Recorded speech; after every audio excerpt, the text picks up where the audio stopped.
अस्सलाम वालेकुम मेरे प्यारे बच्चों। कैसे हैं आप सब? मैं उम्मीद करता हूँ आप सब ठीक होंगे और खैरियत से होंगे और अपनी जम के पढ़ाई कर रहे होंगे।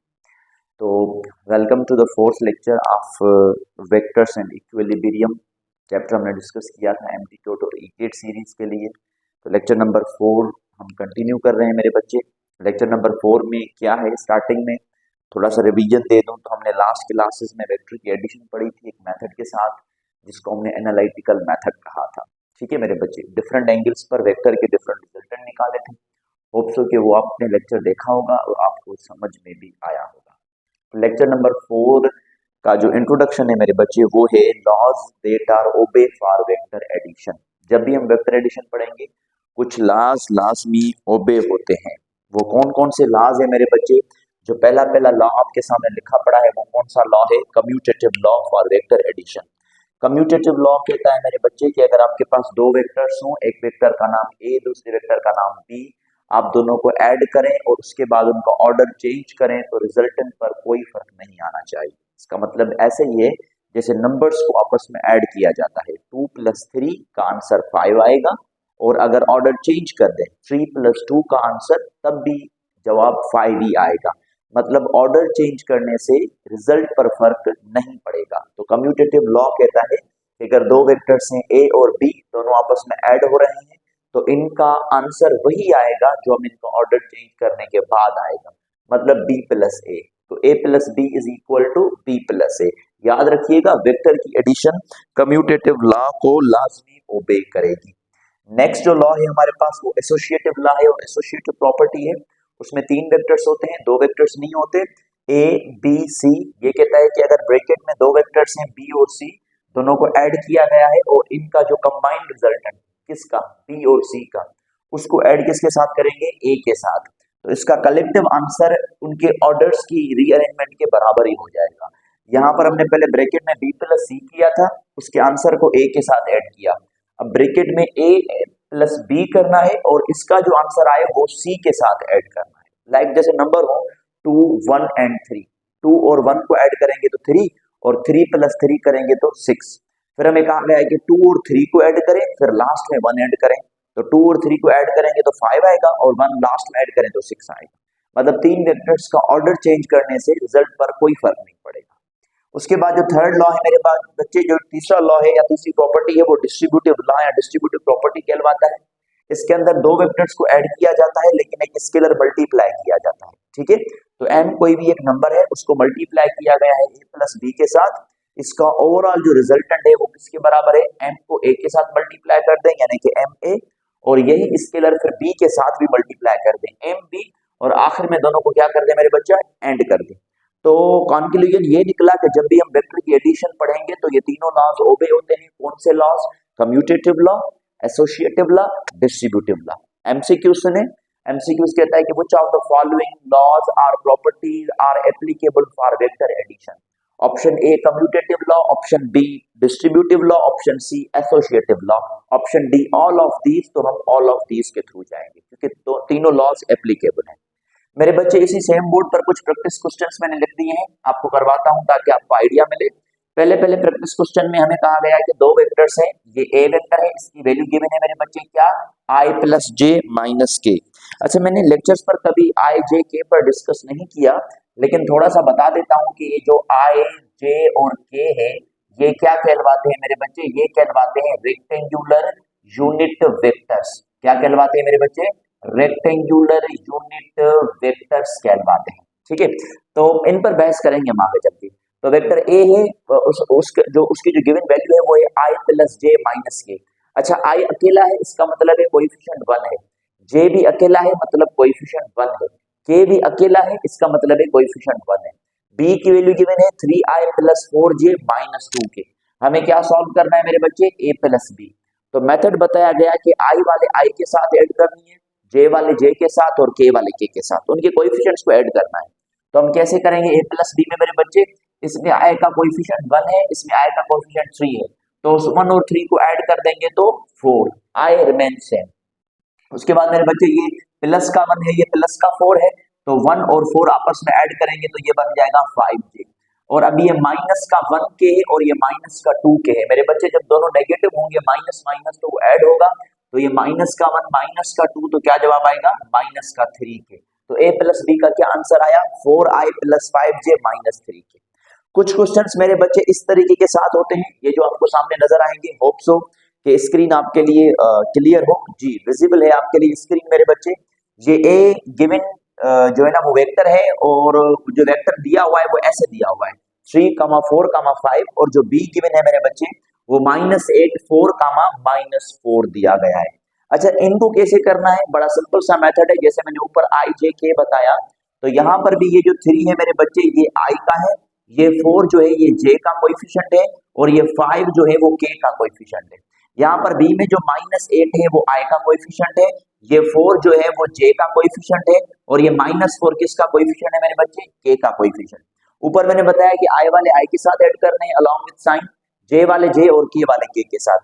इस i का कोएफिशिएंट क्या है 3, इस i का कोएफिशिएंट क्या है -8, तो 3 में अगर -8 ऐड करेंगे मेरे बच्चे तो क्या बचेगा -5। -5 क्यों, क्योंकि ये 3 पॉजिटिव है और ये नेगेटिव का 8 है, तो दोनों माइनस हो जाएंगे, 8 से 3 माइनस करेंगे तो 5 बचेगा। बड़ा डिजिट नेगेटिव का है तभी मैंने आंसर नेगेटिव में लिखा, तो -5 i में बच गया। अच्छा, अगर j को सॉल्व करें मेरे बच्चे, ये 4 है ये भी 4 है, दोनों ऐड हो जाएंगे, 4 और 4 ऐड कर देंगे तो 8 हो जाएंगे। और अगर k के कोएफिशिएंट को देखें तो ये 5 है, ये -4 है, एक पॉजिटिव है दूसरा नेगेटिव है, तो ये सब्ट्रैक्ट होंगे, और 5 में से अगर एक 4 चला गया तो हमारे पास 1 बचा।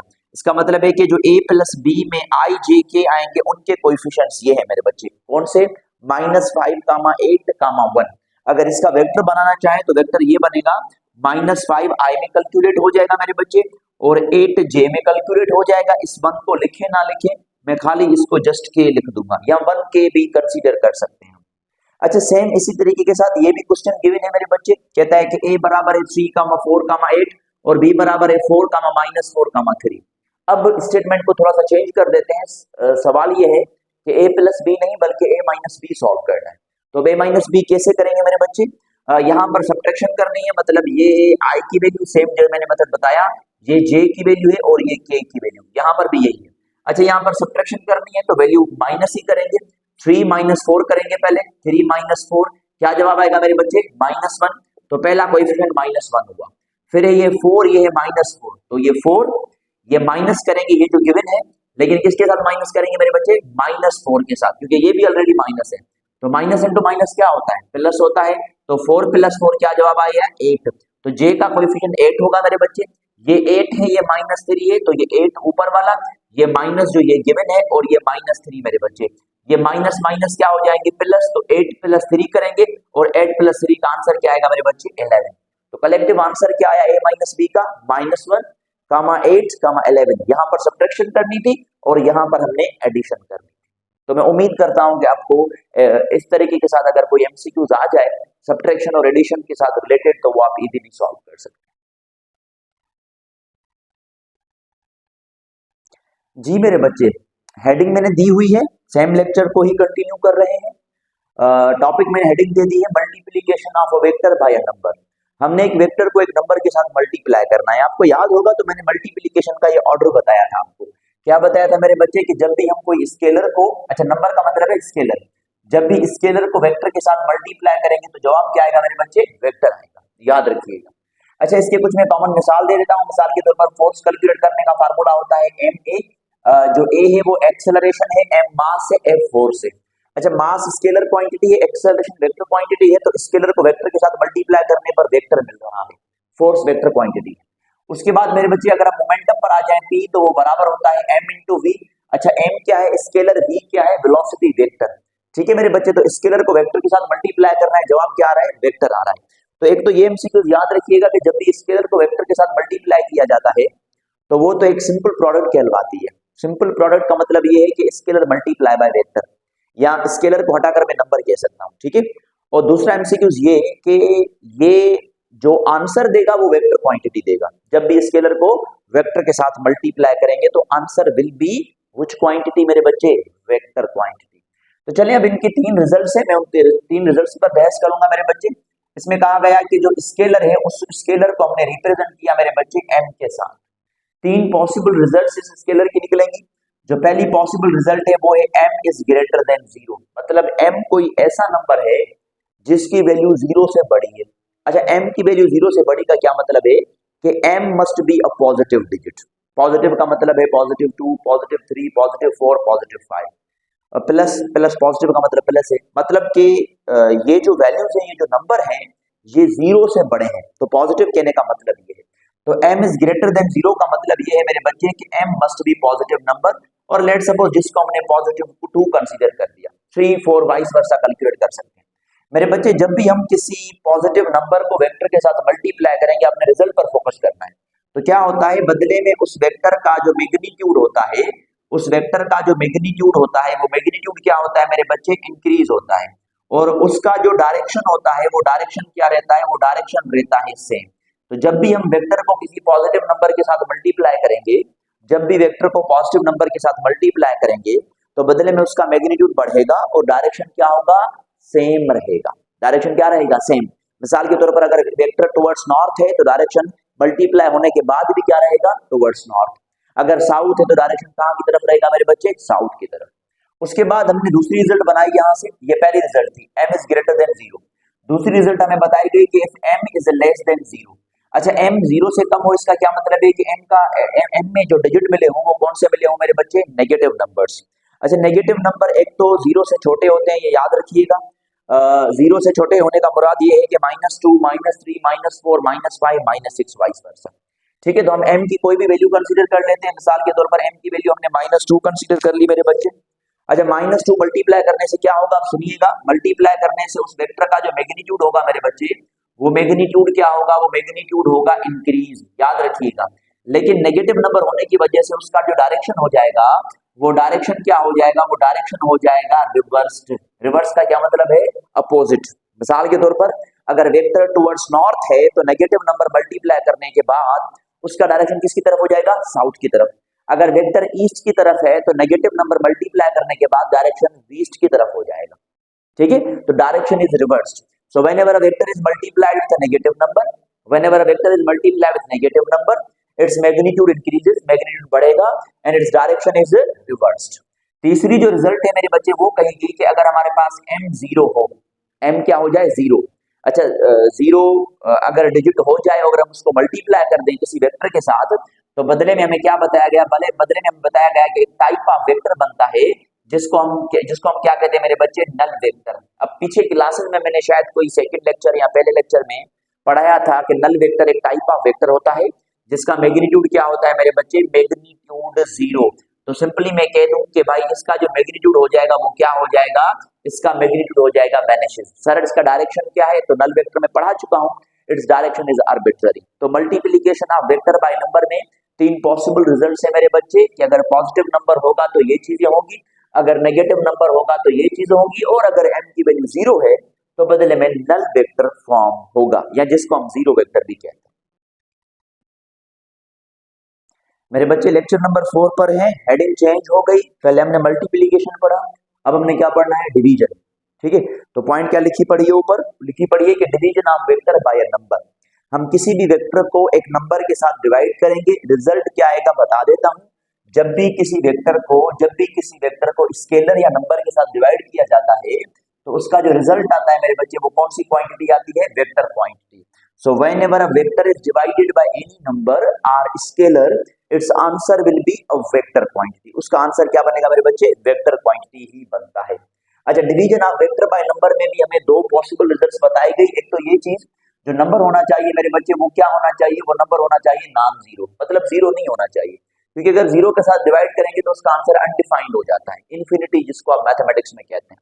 तो उसकी रिजल्ट पर जो है ना हमें फोकस नहीं करना, हम नॉन जीरो फॉर्मेशन पर आते हैं। मेरे बच्चे यहाँ पर हमें कहा गया कि अगर जो नंबर हो वो ग्रेटर देन जीरो हो, और ग्रेटर देन जीरो का मतलब मैंने पीछे समझाया बोर्ड में कि m is a positive digit. ठीक है मेरे बच्चे, तब हमें कहा गया कि अगर m पॉजिटिव डिजिट है और अगर वो किसी वेक्टर को डिवाइड कर रहा है तो बदले में इसका रिजल्ट क्या आएगा, इसका रिजल्ट ये आएगा कि उस वेक्टर का जो मैग्नीट्यूड है, उस वेक्टर का जो मैग्नीट्यूड है वो डिक्रीज हो जाएगा। अब देखिए जेन्युइनली डिवीजन में चीजें डिक्रीज ही होती हैं। अगर 10 को 2 के साथ डिवाइड किया जाए, 10 को 2 के साथ डिवाइड किया जाए तो जवाब 5 आएगा और वैल्यू कम हुई ना, तो मैग्नीट्यूड क्या होगा मेरे बच्चे, डिक्रीज।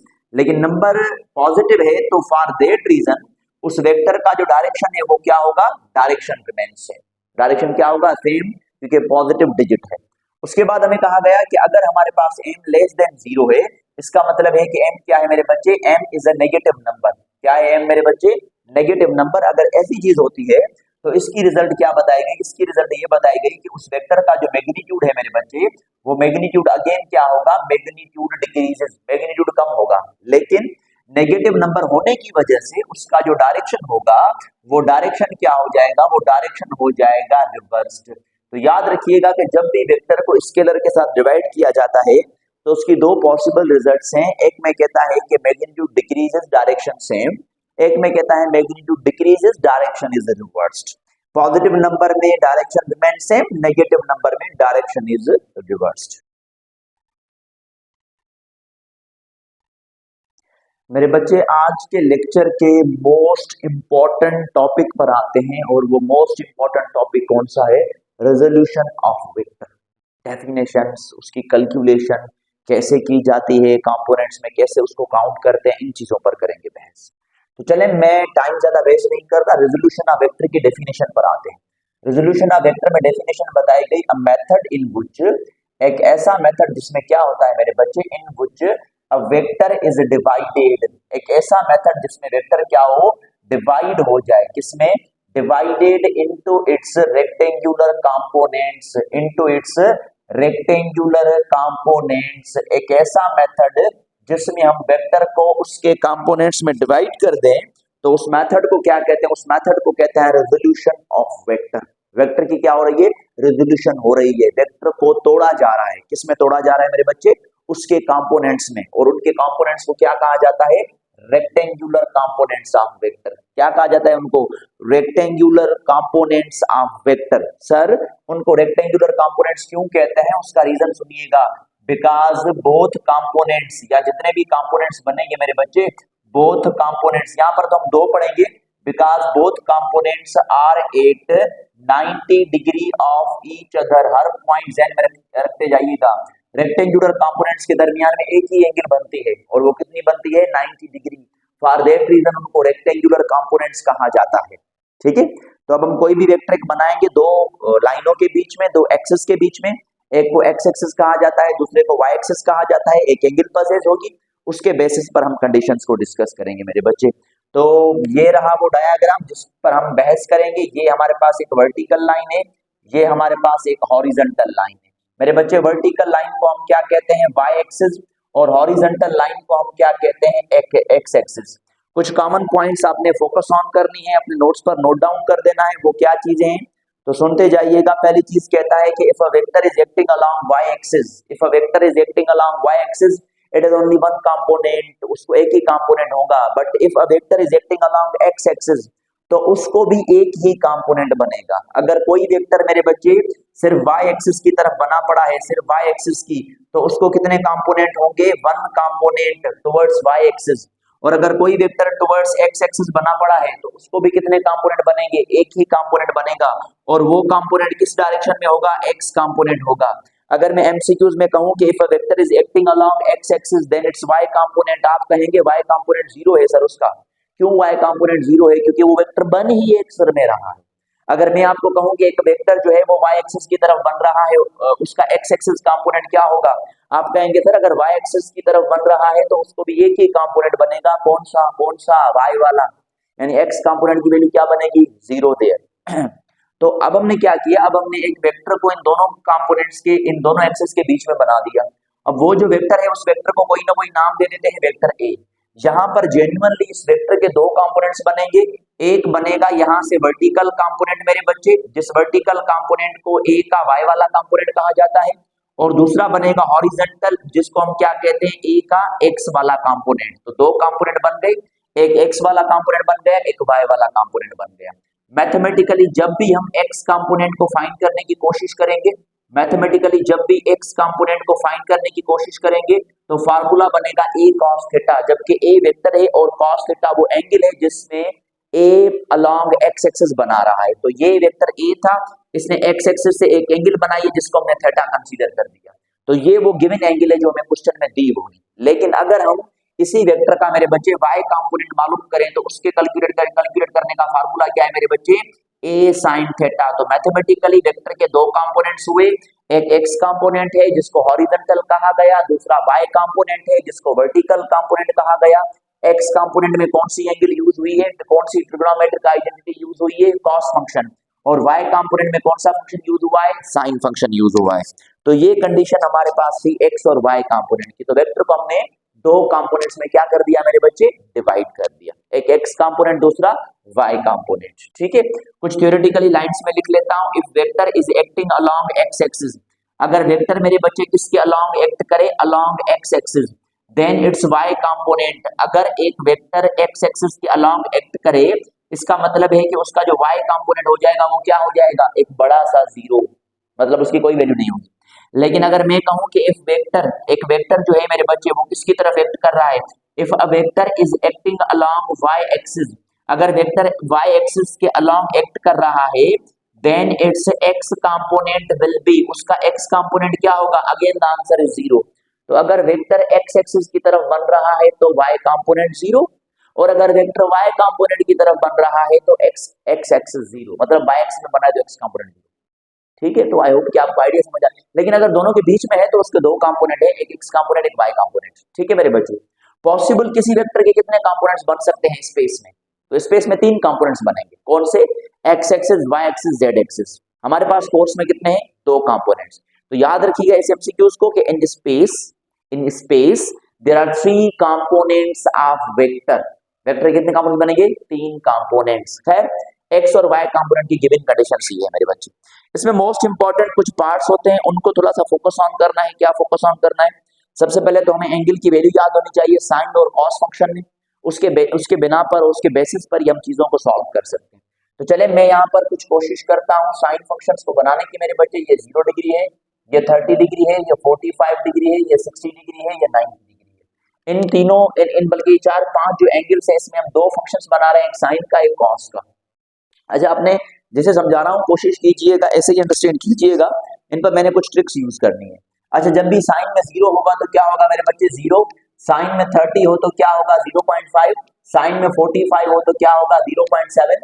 साइन में 60 हो तो क्या होगा, 0.86। और अगर साइन में 90 हो तो क्या बन जाएगा, 1 बन जाएगा। अब ये जो मैंने साइन की सीरीज बनाई इसको उल्टा कर दें, मतलब साइन जहां पर खत्म हुआ है कॉस वहां से शुरू होगा। साइन कहां पर खत्म हुआ था मेरे बच्चे, 1 से, तो कॉस 1 से स्टार्ट होगा। पीछे चले जाएं क्या मिल रही है, 0.86। पीछे चले जाएं क्या मिल रही है, 0.7। पीछे चले जाएं क्या मिल रहा है, 0.5। और पीछे चले जाएं जवाब आएगा 0 देयर। तो आई होप कि आपको ये ट्रिक ज़हन में आ गई होगी साइन और कोसाइन के फंक्शंस में। चलने से थोड़ा सा आइडिया रिलेट कर लेते हैं मेरे बच्चे एक एमसीक्यूज के अंदर। हमें पहला एमसीक्यू बताया गया कि एट वाट एंगल, कौन सी एंगल पर मेरे बच्चे, A x is equal to A y, कौन सी एंगल पर एक्स कंपोनेंट वाई कंपोनेंट के बराबर है। जी थोड़ा सा सोचें, एक्स कंपोनेंट में कौन सा फंक्शन यूज हुआ है, कॉस। वाई कंपोनेंट में कौन सा फंक्शन यूज हुआ है, साइन। तो टेबल में देख लें कि साइन और कॉस की एक गिवन एंगल पर सेम वैल्यू है, वो कौन सी है मेरे बच्चे, 45। तो अगर वेक्टर 45 की एंगल बना रहा है, अगर वेक्टर 45 की एंगल बना रहा है तो एक्स कंपोनेंट किस कंपोनेंट के बराबर है, वाई कंपोनेंट के बराबर है। ये याद रखिएगा, ये एक्स और वाई के बीच में एंगल नहीं है, ये वेक्टर खुद एंगल बना रहा है 45। अच्छा, नेक्स्ट क्वेश्चन में बना देता हूं यहाँ पर। नेक्स्ट क्वेश्चन हमें कहता है कि if x component is equal to 1 newton, if y component is equal to 1 newton, मतलब दोनों कंपोनेंट्स आपस में बराबर है, देन थीटा बिटवीन देम, उन दोनों कंपोनेंट्स के दरमियान में थीटा क्या बनेगी। तो अभी मैंने थ्योरी में आपको बताया था कि एक्स और वाई कंपोनेंट के दरमियान में एक ही एंगल बनेगी। इनको रेक्टेंगुलर कंपोनेंट्स क्यों कहा जाता है, मेरे बच्चे, क्योंकि ये एक दूसरे के साथ 90 डिग्री की एंगल बनाते हैं। तो फॉर दैट रीजन ये चाहे कोई भी वैल्यू हो, 1 2 3 4 वाइस वर्सा कुछ भी हो, लेकिन इन दोनों के बीच में वेक्टर जो एंगल बना रहा है वो नहीं कह रहा, इन दोनों के बीच में जो एंगल बनेगी वो हमेशा क्या बनती है मेरे बच्चे, 90 डिग्री और π/2 रेडियंस। तो याद रखिएगा एक्स और वाई कंपोनेंट के दरमियान में एक ही एंगल बनती है, और वो कितनी बनती है, वो 90 डिग्री की बनती है। तो होप सो कि आपको ये आइडिया समझ में आ गया होगा। इसको नोट डाउन करें तो हम फिर मजीद इस पर प्रैक्टिस आउट करें।